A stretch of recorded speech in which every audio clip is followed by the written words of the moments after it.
দর্শক, দুপুরেই একটা খবর দিয়েছিলাম যে চরমোনাই পীরের সাথে দেখা করবেন তারেক রহমান। এখন বিস্তারিত খবর পড়ি যে আসলে বাসায় পৌঁছেছেন। খবরটা কি? চরমোনাই পীরের বাসায় তারেক রহমান। ইসলামী আন্দোলন বাংলাদেশের আমির ও চরমোনাই পীর মুফতি সৈয়দ মুহাম্মদ রেজাউল করিমের সঙ্গে দেখা করতে তার বাসায় পৌঁছেছেন বিএনপি চেয়ারম্যান তারেক রহমান।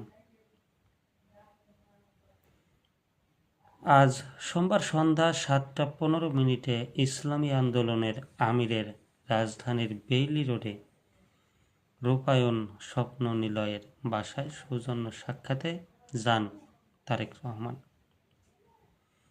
এর আগে রবিবার সন্ধ্যায় প্রথমে জামায়াতের আমির ডাক্তার শফিকুর রহমান ও পরে জাতীয় নাগরিক পার্টির আহ্বায়ক নাহিদ ইসলামের বাসায় যান তিনি। এটুকুনি খবর। আর এর সাথে একটা খবর জোড়াতালি দিতে চাই দর্শক।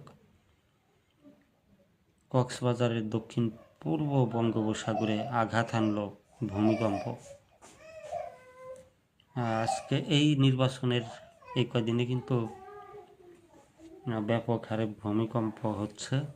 ঢাকার শহরে, চট্টগ্রামে হয়ে গেল, পরাপর কবে যেন পরাপর 2 দিনও হয়েছে ভূমিকম্প।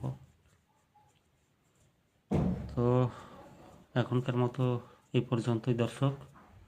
পরবর্তী আপডেট না পাওয়া পর্যন্ত সাথেই থাকবেন। চ্যানেল যারা সাবস্ক্রাইব করেন নাই অবশ্যই সাবস্ক্রাইব করবেন। সবাই ভালো থাকবেন।